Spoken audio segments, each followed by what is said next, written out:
Yo, so guys, welcome back to another video. This is another baseball reaction, and this urinating tree video is similar to the basketball one I did a few days ago. People really enjoyed that, and I was looking at this one in the suggested videos, and I was going to do it I think I was going to do it like a day after, but I forgot. But we're here with it now, and it is the Hater's Guide to the 2020 MLB Season Pandemic Edition by Urinating Tree. And I love his videos, man. He's something about him. He just cracks me up, man. Like his humor, he's just so sarcastic with certain things. But I do like his videos because as funny as he is, he also does like he speaks like he actually teaches me as well, like at the same time. But yeah, let's check him out, man. I do like his videos. I've made a new channel. At the moment, it's just basketball videos, but I'm gonna be posting all sports. Baseball videos will come. It's just over time. I was just working through the basketball ones, baseball ones will come. But yeah, the link in the descriptions for that. I'm just going to be posting loads. Like on this channel, I'm trying to be, I like posting not too much, but like 2 videos a day kind of thing. On that channel, I'm just going to post as much as possible, man. I'm not going to worry about like the scheduling. Some days I won't post, but some days I'll post loads, just kind of thing. Like it's just going to be random as hell. But if you are interested in that, links in the description. But yeah, let's check this out, man. The Hater's Guide 2020 MLB season. I'm speaking too fast. Ramblings of a man who's lost his sanity is brought to you by Raycon. Yes, sports are coming back, at least in the hope of doing so. However, we still have to sit around bored with nothing but random videos and the dreaded fear of talking with our families. It's horrible. We need an escape. It's not the complete option, but the everyday E25s are— Get your money, bro. Is that you? Well, seriously trying this, aren't they? They're throwing all caution into the off. We're almost there, I think. Will the Raycons help pass the time? I'd say yes. I've got that cup. Baseball's seriously trying this, aren't they? They're throwing all caution into the wind as coronavirus is ravaging this country for the sake of the sport. The MLB, after weeks of bickering, is returning to the diamond. For as long as they can. The endless quest for money with no centralized location or true bubble. It's only 60 games, if that, but if there's one thing it does, it's make the season unpredictable. All 30 teams have a chance here. Okay, not really. It is my unfortunate obligation to inform you that Chris Davis hasn't opted out of the season. This means you'll still have to pay him, Baltimore. Don't pretend you get to be a victim here, you did this shit to yourselves. And yes, your team is going to suck a lot of ass this year. I hate to inform you that Pride Month was in June, boys. The once hungry lion has grown fat and complacent with age. What once yearned for championships and glory only seeks profit and gobbling up the remnants of past accomplishments. Paying Mookie Betts impossible when the goal is to cut payroll. The lame duck of a manager we scrambled for isn't good enough for that. We will pay for half of David Price's salary and the possibly destroyed career of Chris Sale, but fuck everything else. That's what happens when you get caught up in the maelstrom known as the glory days. Someone save Benintendi, Devers, and Bogarts before they get consumed by the circle jerk, please. I feel that, man. As a soccer fan of Manchester United, same thing, man. We're living in the past. Success all in the past. Right now, we're awful. I say we're awful. We're actually getting back now, but I feel that, man. I feel that sentiment. It's tough times. Once you've been good, like you're on top, and now you're not, it's a tough one to take. That swelling of dormant arrogance and insufferability that has consumed the majority of the New York area? That's the Yankees fan base. Why wouldn't they think this? Their main rivals have been cut down by a combination of scandal, budget cuts, and indignity. As they currently lord over their farm team in Minneapolis, the Pinstripes splurged on a big-name ace in Garrett Cole. Now those are the Yankees we know and hate. George Steinbrenner would be proud of that acquisition, and all for more than likely not even making the World Series yet again, despite doing their own cheating in the past few years. I'll take it. Tampa Bay, dealing with a borderline catastrophic situation in their home city, will be playing with a smidgen less of an attendance than they mustered before. In typical Rays fashion, nothing they did made sense in the offseason. They shuffled around pieces, reloaded their depth, and emphasized their already flush prospect pool with more wild cards and former top prospects. No, I don't get it either, but it's been working for them, so I'll give them the benefit of the doubt. I can't say the same for their desires to platoon with Montreal as a home base. Not in this climate. Canada's team has promise that cannot be denied. I think the Jays feel it as well. With that infield, that youth, and more on the way, the time has come to reload the pitching staff. Marcus Stroman replaced with a wily veteran in Hyunjin Ryu. As anyone can tell you, pitching in the AL East is a gauntlet compared to the rest of the league. It's tough, and Toronto may not truly be ready at this point, but they'll be a team to watch. As long as the season lasts, of course. And if Mounties don't throw half the team in jail for breaking quarantine in Canada. I actually heard something the other day. I think I don't know who it was, but a whole team caught the virus, and there was like people were saying the league was going to get shut down. I don't know if it's still like a worry or like if they're just going to leave that team out for the next few weeks, or maybe the team's just like been left out of the season. But if that gets shut down, that's going to be a big thing financially for the sport. Because I mean, all sport franchises, sport clubs are taking a massive hit without having fans being able to see them. And if they can't play, like they won't have the TV licensing, etc. That's going to take a massive hit, man. So I hope for like the baseball sort of fans and for me learning the sport, I hope for that sake it doesn't get shut down, man, because I do want to see more of it, man. If there was ever a time to stop cock-teasing everyone and emerge as a contender, this is the year to do it. The White Sox have been vying to be relevant again for a few years now, and they showed the resolve in free agency. They finally got top prizes like Yasmani Grandal, Dallas Keuchel, Edwin Encarnacion and his parents, combined with emerging youth, and hopefully more emerging youth. The shot at a playoff berth should rise from the grave like that zombie did back in the early 2000s. That is, if everything goes according to plan. With guys like top prospect Michael Kopech opting out, not really so. Wow. Hope he's okay. So players are just not You playing. may argue with me that changing their name was the greatest challenge of the layoff, but I compel you to look at the limbo that is their player roster. After months of trade rumors, Francisco Lindor is still lingering around, waiting to see if he will be moving on to a real team or not. Corey Kluber and Jason Kipnis are gone, which are the symbolic moves signifying the end of whatever relevance the Indians, or what was once their name, had. All I can do is apologize for any of the bullshit that ownership is going to put you through when other teams in your division leapfrog you and once they start whining for a new stadium. You know that part's coming even in these fucked up times. You exist? Aren't you more despondent about the Red Wings getting predictably fucked over in the draft lottery? You know you care more about that than the potential of getting one of your two pitching prospects up to the show. Admit it. No one would show up to these games even if they were allowed to. Yet Wow. you're still trying to rebuild, and the only thing really worth watching in your team is the eternally underrated Whit Merrifield. If it means anything, you'll probably get a nice return for him once he's inevitably traded. That and Salvador Perez is back. Nothing like an old face to comfort you when competing for the bottom of your division. I'll spare you any comparisons to recent events because no one wants to hear that shit. What is relevant is that the Twins are caught in a limbo. They are a good baseball team, but are they really good enough to compete with, say, the Yankees? Recency bias shows us that this is not the case. They made some huge, rather high-risk moves in bringing in Kenta Maeda and Josh Donaldson to complement a young budding core. If they work out, it could help to hit more home runs and at least let them win a game in the postseason. That's all we can hope for, right? At least it'll be fun to watch, for God's sake. Such a troll. He's such a troll. Is this noise to like make fun out of the signals thing that they did when they cheated? I think it is, isn't it?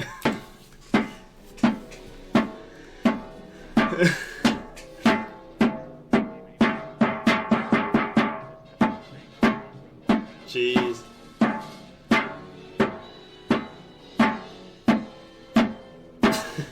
It doesn't even talk.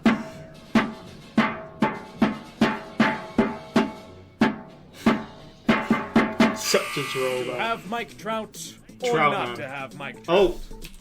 Unsure if we'll play the 2020 season amid COVID. Wow. For that, is he playing? Because I've not actually seen too much about the players that are in out of like the rosters, etc. I hope for my sake of watching, I hope he is. But obviously, if he's not wanting to, that's up to him. I can't argue with that, but he's such a good player, man. That is the question. He's ridiculous. Whether 'tis nobler to suffer the slings and arrows of outrageous misfortune, or for Joe Madden to take arms in a sea of troubles, and by opposing new acquisition Anthony Rendon end them. To die. To sleep in October no more. I will spare you any more of my caterwauling. You can thank me later. The Angels are a coin. If Trout takes the allegedly selfish option of protecting his family and newborn child from a pandemic, this team is straight fucked again. If not, everyone will still hate on Trout because God forbid somebody care about their family. What the fuck? It's time to flip the coin. Still questionable pitching could damn them either way. Gotta love narratives. The eternal struggle of the Athletics. A usually successful team with talented players sprinkled throughout the lineup, yet are always one-upped in some particular form. Last year it was laying down to die at home against the Rays. This year, who knows what it could be? Perhaps another series of painful injuries. Maybe it has to do with the prison that is your multi-purpose stadium. Or even better, the pitching that allowed them to thrive somehow falls off a cliff. They have some great names, including a few prospects that still have to realize their potential. It'd be tragic if that happened, wouldn't it? Let it be known that despite the wave of Mariners shitposting over the past few months, I was shitting on this team before it was cool. Should have demanded royalties from those that mocked them after me. Yeah, I'm not that much of an asshole. Like many other seasons, the baseball gods will somehow fuck over the Mariners in amazing ways. Perhaps their stadium will be considered as an autonomous zone due to the embarrassment of being associated with them. It'll be like the summer of love, except with everyone getting punched in the dick. Invest in heavy protection. I have a feeling that the Rangers have much bigger things to deal with than how their season will play out. Have you seen how coronavirus has been wrecking Texas as of late? That's the fear that will plague the team and staff throughout the campaign. Most of what made them successful, for a better word, last year were the efforts of Mike Minor and Lance Lynn. They'll need at least double the efforts to have a shot at the postseason. Perhaps Corey Kluber has something left in that old arm of his. Joey Gallo hits a few bombs and voila! All they have is a wing and a prayer, so I'll leave them to their delusions. Have they considered selling propane at their new stadium? At first I felt that the Braves would have been a lock to make the postseason, but that was before all of this chaos started happening. The case study is none other than Freddie Freeman. He was infected with coronavirus, and it beat the shit out of him in his own words. And who knows when he'll be at full strength. Nick Markakis heeded his warnings and was scared out of competing in this shortened season.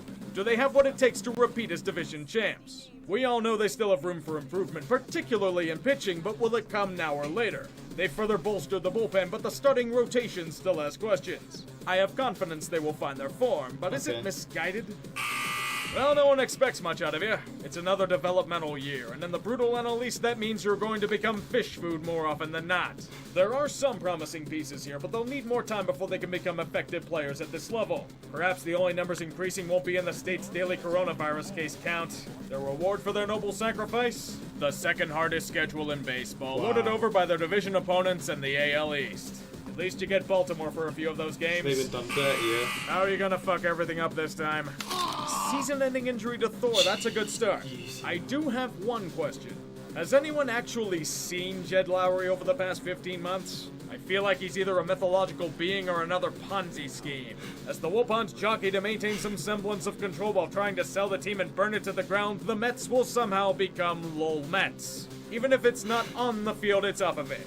It's the only consistent joy we have as baseball fans. It's a shame because they have budding talents coming through the system onto their main roster. I can only hope they survive the madness that is, well, yeah. All I can do is laugh. Over $400 million spent last offseason, and all it got you was a 500 record. Today, more money is being spent to perhaps get them a few games over 500.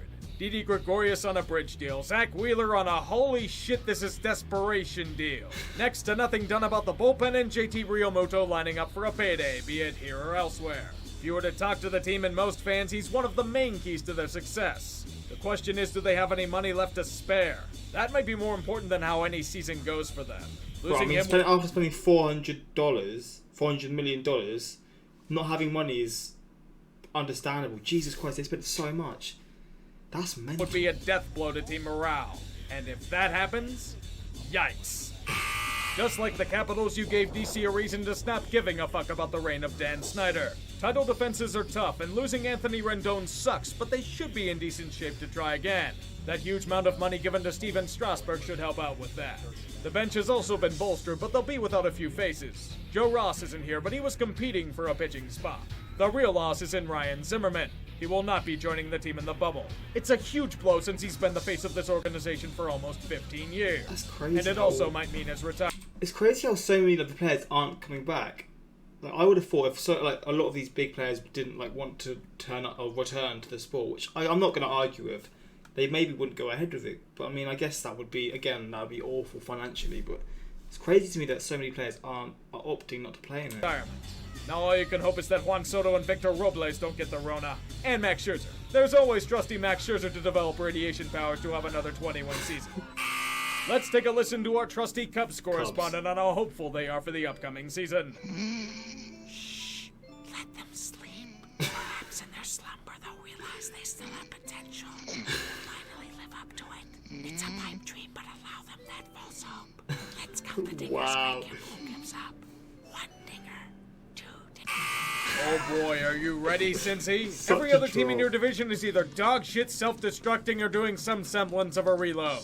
You, on the other hand, are throwing everything towards finally not being garbage for the first time since Obama was president. Wow. There is a lot of talent they've brought in over the last 18 months or so. Whether or not it's wise or foolish is to be determined. Keeping Moose at second base is bold, I will say that. Hopefully the bats will play up to ability unlike last season and finally complement an emerging pitching core. You honestly better hope so. There's been enough disappointment this year for the Reds to keep doing their usual shtick. Last year led to a lot of sour feelings. It's easy when your star closer self-destructs at the worst time and the outfielder who is currently buried in right field at Nationals Park ruined everything. The result of Washington allegedly defeating racism is a mass overhaul of the team. Pretty much knew everything, except for Yelich and Braun. They will be here for a bit. Yelich, you're a lucky son of a bitch. You sure there wasn't insider trading involved? Their question marks in pitching have been replaced with more question marks in pitching. Reclamation projects and Korean League superstars everywhere, but will they pan out? Maybe? Is it a bad thing if I really don't give a shit if the Pirates play this season? Nothing against fan loyalty, but let's look what fans have to look forward to. Your two best pitchers are a shattered elbow and a pedophile. Starling Marte was shipped off to... Did I hear that right? A shattered elbow and a Wait. A real team, and Chris Archer solidifies his legacy as the modern-day Glenn Davis by also having to go under the knife. Tell me that about in the comments. I'm their heads confused. again and pretend they're competitive. I'm not confused. I'm like taken by shock. I'm like, wait, if that's true, how are you still playing? Yadier Molina's last ride. He might be declining from what he once was, but that won't stop the Cardinals from bringing out the red carpet for their legend. At least that was the plan until coronavirus hit. Now he wants to play at least 2 more years and the Cardinals might not extend him. Wow. Drama ahoy.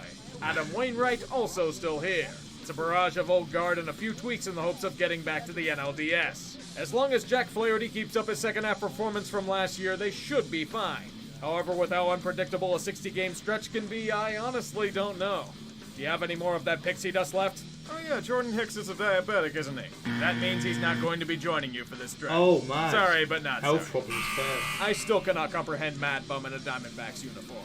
It does not compute in my tiny, watered-down brain. What might, though, is the potential rise of Arizona again. They showed flashes of brilliance last season thanks to the likes of Ketel Marte and O'Getta Bash brother, unrelated, in Starling Marte. The questions are going to be in resilience and adaptation. Mike Leake opting out of play is a blow to the pitching depth, and they'll have to adjust. Honestly, with how unpredictable Arizona has been over the past few years, you'd have a better chance of me guessing the winning Powerball numbers. Are you done pissing off Nolan Arenado yet? Are you serious about it this time? I don't want to hear about any more shenanigans because you guys run through pitchers like Pete Rose through catchers. Even if he's satisfied in hitting well, the pitching has always been the concern. It's nothing but burned money and prospects waiting to be ruined as far as the eye can see. I'd say don't let this happen again, but we know it probably will. Charlie Blackmon also had a rough go with coronavirus, so here's to hoping he bounces back well. As you can see here in Rockies Lane, the main story isn't in the season, but off the field. Adding more insult, Ian Desmond is opting out, and it's noble because he's doing it to shed light on locker room culture. I keep pressing the wrong button. There's a lot of things going on in the baseball world. Like I say, in the baseball world, and like certain players have got some like controversy. Like Jesus Christ, in a powerful post about racism and social injustice. Wait, so he didn't tweet a racist thing though. So he did what he did was positive, I think, from what I'm reading. In a powerful post about racism and social injustice, opts out. Okay, so that's fair then.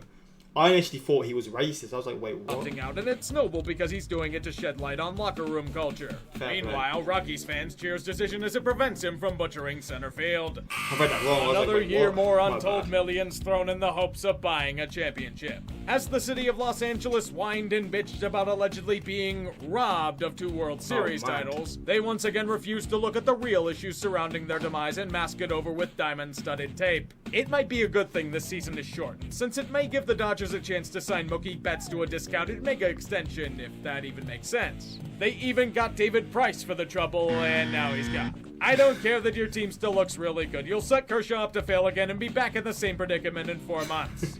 Have fun. It's a fun, exciting team with upside thanks to the efforts of guys like Fernando Tatis, Chris Paddock, and others. But this is the part of the rebuild where results need to start showing. They have part of the formula in play. They have the big-time free agents in tow who have so far disappointed here. There are still top prospects ready to emerge from the shadows like Tatis did last season. Now comes the part of fleshing it all together. Jace Tingler sounds like a porn star, but he's the manager here now. He's got an interesting task ahead of him, so here's to hoping he can get it done. What's his name? Something Tingler? Sounds like a porn star. Like a porn star, but he's the manager. Now comes the part of fleshing it all together. Jace Tingler sounds like a porn star, but he's the manager here now. He's got an interesting task ahead of him, so here's to hoping he can get it done. It would be nice to see them one-up LA for once.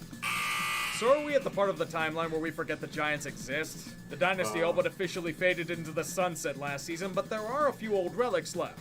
However, at this point, I think the main development for them this year will be the debut of Joey Bart, the heir apparent to Buster Posey. This is further amplified as Posey has opted out of play, thus causing Giants fans to burn everything they own because he's a traitor or some shit. God forbid somebody adopts twin girls that are born prematurely. I can only wish to be the heir apparent to Pablo Sandoval's contract in Boston, but that is another story entirely. That Buddha belly is an 80, potentially generational. Otherwise, just try to stay alive. It's probably going to be a rough year and nothing is expected of you. Don't let Gabe Kapler's soothing sounds of sabermetrics ruin it. Usually I would do some sort of half-assed prediction as to how the season will play out. In these times, it's all but impossible to even try to guess how this will go. In the baseball world, 60 games are a very small sample size, and the universal DH and gimmicks thrown around this year will make... How many games is it usually? Like 60 games now. How many games is it usually? Like, I know it's a lot. Like baseball, there's so many sort of games played in the sport. It's very, very wonky. That's why I'll spare any poor predictions and just hope that the season will run without any sort of hitch or delay. Play ball? What is this? Is crazy, by the way.